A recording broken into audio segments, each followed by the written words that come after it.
Chapter 46. When they may, they drink. So does everyone else. Presently, as they come more and more under the jurisdiction of the night sky, they drink less after dark, finding it impossible to look out into that, however narrowed the field, with vision in any way a wobble, and be expected to work the micrometer, take readings, note the time, and perform 100 other tasks, most of them unforgivingly in need of accuracy. Cloudy nights, of course, being exceptions to this rule, are welcomed by all. Each 10 minutes of great circle, about every 12 miles, their intention is to pause, set up the sector and determine their latitude, then figure the offsets to the true line over the distance they've just come. The true line that has run along with them at their left hands, an invisible companion but yards away in the brush outside the firelight. 12 miles from the postmarked west, the party crosses the road from Octarara to Christiania Bridge, with a farmhouse close by upon the Pennsylvania side. Here they set up camp and begin their latitude work. Axemen set off in search of food. The fragrant noontide so quiet you may yet hear the shuffling of playing cards. 'Tis a Saturday, in that lull when all the sellers have passed early into town, and most of the buyers and families who dwell within a few hours by wagon have not yet begun to head back home. Now and then horsemen dismount at the tavern a few chains up the road, as others come reeling back from it, sometimes deciding to sleep overnight here in camp. After half a dozen such have dropped into midday slumber. Do we encourage this? Mason asks himself aloud in Dixon's hearing. Suppose but one of them is a French agent pretending to be a drunk, perhaps even bent upon our dissolution. As Christians, have we any choice but to allow all who wish to enter freely? Offers Dixon. Ah, well, as you put it that way. The crew, now up to 30 hands, having in their first 10 minutes of arc crossed 3 creeks and a river and gone through one house, are disposed to a merry weekend, though mornings when the demands of recompense fall heaviest are not to be altogether restful. So near is Octarara Road. Wagons full of iron products, bar and rod stock, nails, hatchets and knives, drawn by teams of oxen, pass slowly, a clank and a creak, each step a drama, left to right, right to left, across the visto all the day. When night falls, the drivers unhitch and outspan their teams and make fires and stay up drinking well past the culmination of the later stars. For Mason and Dixon, attending the clock, the plumb line, the eternal heavens, can hear them in dispute, often upon some point of religion. Unco quantity of iron upon the road, comments Dixon. 'Tis running me old needle amok. Aye, as if the Prussian army's about some place. Mason none too pleased with any of it. First thing Monday morning they all come staggering from bedrolls and latrines to stand in loose ranks and be tallied in. Overseer Barnes reads the plan of the day. The Reverend comes by to say a short prayer. Then special requests are submitted, a few in writing, but most aloud and expected to be dealt with on the spot. Some mornings the petitioning grows agitated indeed, with only the clanging of the breakfast alarm able to interrupt it. He's telling them parrot jokes again. Who is? You know, him. Ehud, is this true what he's saying? Mr. Barnes, Captain, sir, all I said was, sailor walks into a tavern with a parrot on his shoulder, young lass says, there, he's doing it again. What'll it be? And the parrot says, 2 hours extra duty, Ehud. Yes, Mr. Spinney. 'Tis the porridge again, Captain. As previously sworn, I can't abide an oat milled that way, and they all know it in the commissary. Yet each morning, looking up at me from the bowl, faugh, one more deliberate insult. The cook's all snickering. How long before I must begin to vomit, I'd like to know. Then you must grind your own, lad, as the Indians do, between stones. There's boiling water in the cook tent. Ask politely, and they may let you have some of that. Thank ye, Captain, as ever, yet there abides the question of the salt. I'll have a word with them, Spinney. Now, is it too much or too little salt? Exactly. On second thought, never mind, Captain. You're sure now? 'Tis no trouble. Wonderful. And now whom do I see but I, Mr. Sweet? Back again, are we? How repetitious. Let me divine what your request may be. My mate. He was a Philadelphia lawyer once, but gave it all up for the freedom of the forest. He says that, as an expedition over land is like a ship at sea, Mr. Mason may, like a ship's captain, exercise certain prerogatives. Ah, Mr. Barnes, raising a huge hand, and a lovelier lass was never seen this side of the previous cowshed, I'm sure. Yet, how long can this go on, boy? Were you a woman, I'd say you were but flighty, and there'd be an end. But in a lad, you know, it makes me apprehensive. Suppose you do marry one of them. What happens when you meet the next? Wait, let me ask my mate. Chat with you tomorrow, sir. Lovely. And remember me to your betrothed. And your mate, of course. Next, Mr. McNulty. It's been near a year, man. Not another one in the works. All the best, and you're such a scraggy ancient too. My thinking, Captain, though some say hop to it just after the harvest, and so they'll give birth and be up again in time for next harvest, but I say just before planting's better, so they can help with that, yet not be so far along by harvest that they can't help considerable with that too.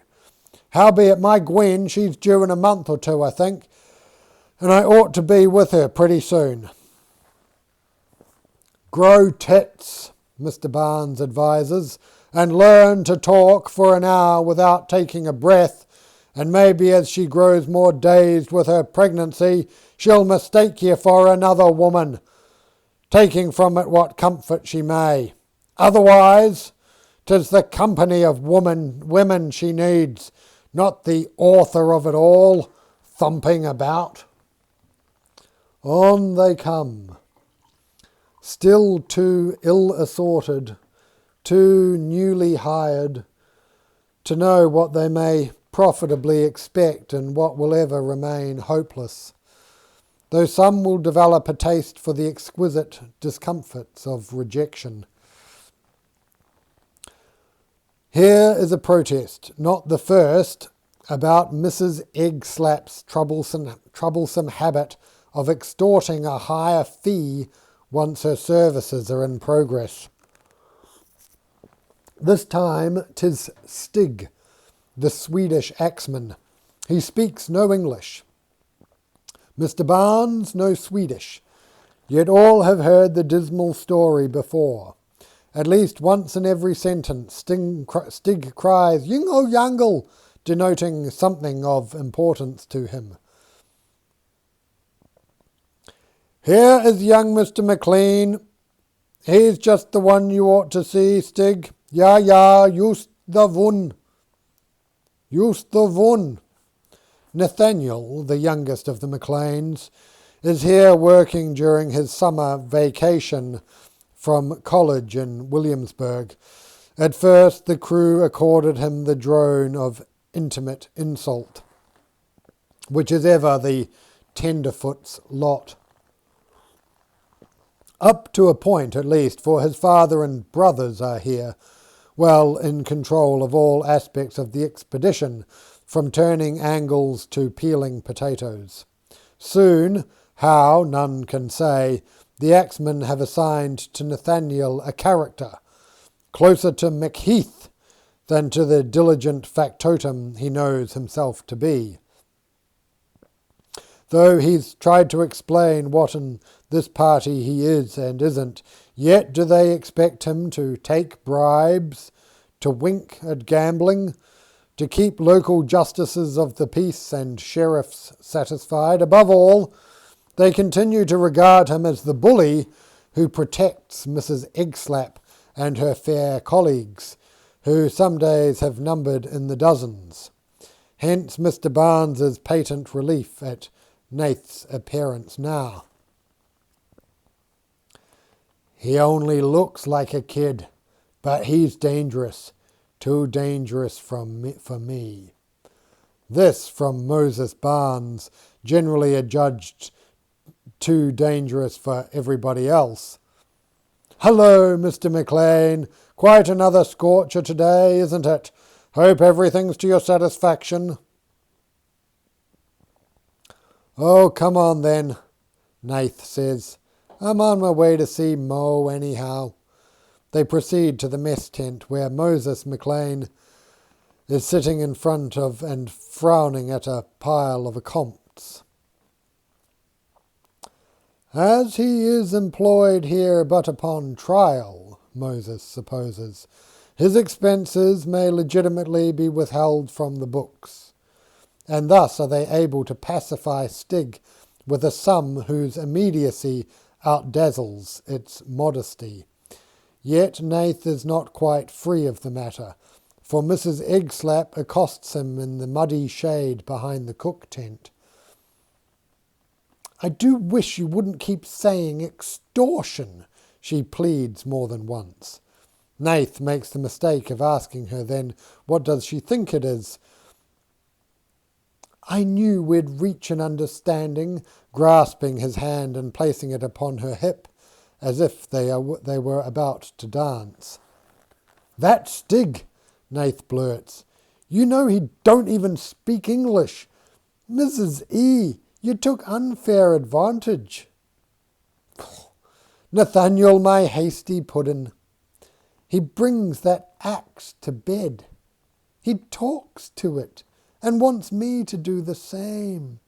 Oh, how d'ye do there, says I to it, as so would you, were it being wiggled at you by some piece of logging machinery with an erection. Then he starts in with the yingle-yangle, right? Yingle-yangle. I know that accent as well. 'Tis from the neighbourhood of Bedlam.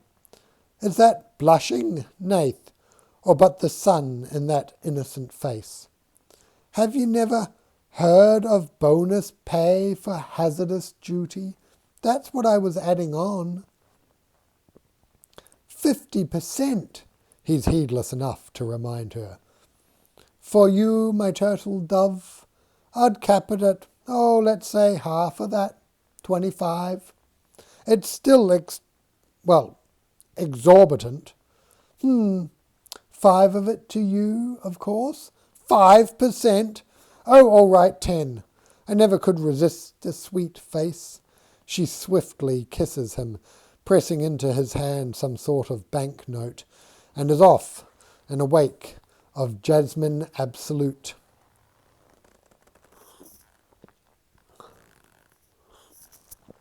As if waiting upon an invisible cue, up next pops the Pass Bank bully Guy Spit with another offer of a share in the Pass Bank proceeds. He is now offering 15% up from 12. He believes Nath to be a hard bargainer, holding out for more, when in fact the youth is but trying to avoid an entire new mountain range of worry in the terrain already given him to toil up and down in. But it throws all Mr. Spit's calculations out. Indeed, he assures Nath, 'twould threaten the very arrangement were he to refuse some share. For all the warnings Nath has received as to avoiding temptation, he had not seen the true article at first hand, till this swamper's post fell to him by virtue of his family's favour with Mason and Dixon. 'Twill be his salvation, Archibald MacLean assured the astronomers. He is wasting too damn much time reading books.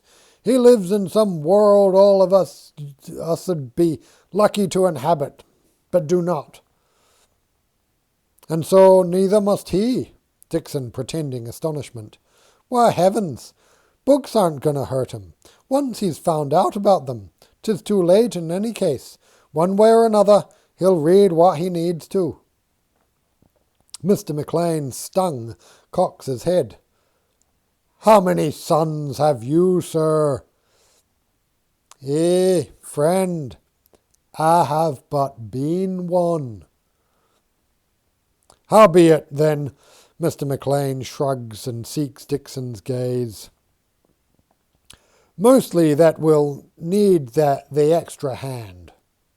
Thus, soon, to his father's unconcern, Nath is as wildly aspin an unsuspected engagement with established greed as any nabobescent young writer out in Bengal.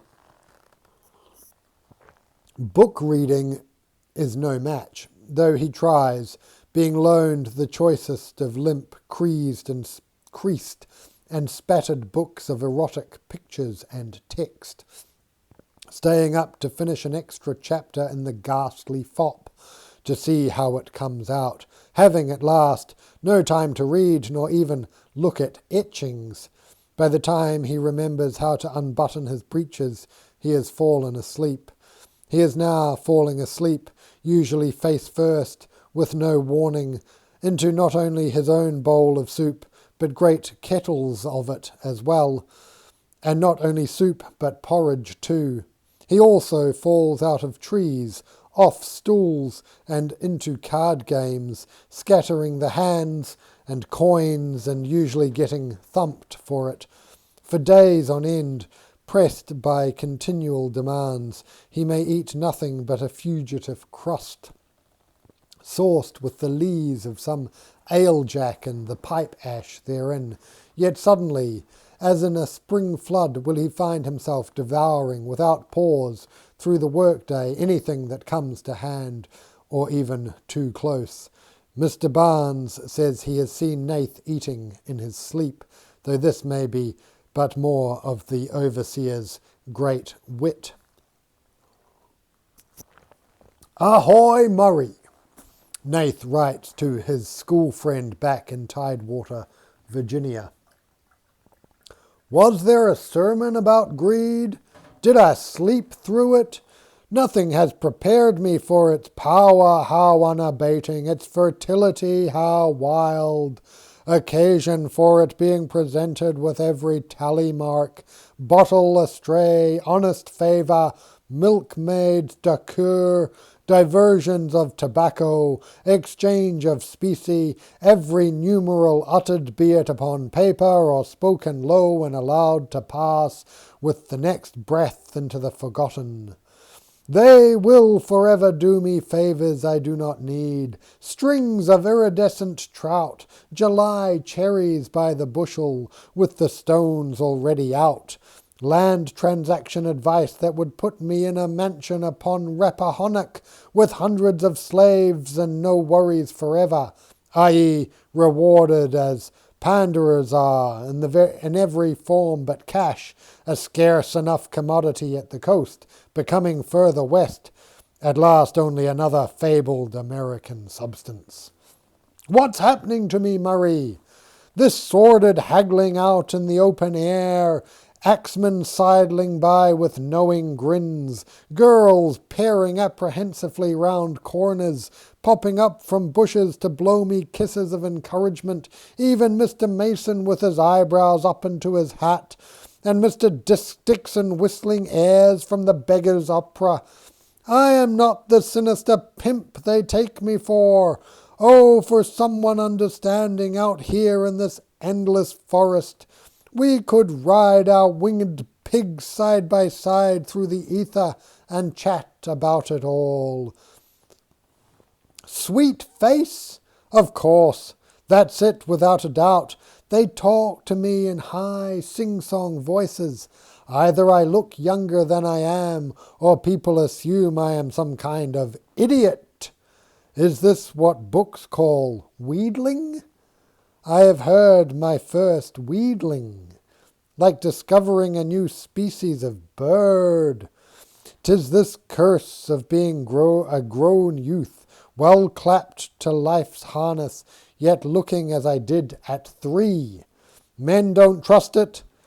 More women than I ever imagined find it desirable. I am obliged to behave as unnaturally male toward the one sex as cherubically neutral toward the other. How is it? I nonetheless covet every fair creature who happens day by day to appear in the path of this line, as it speeds its way like a coach upon the coaching road of desire, where we create continually before us the road we must journey upon. The axeman as diligent and unobtrusive as the tailor of Gloucester's mice. End of chapter.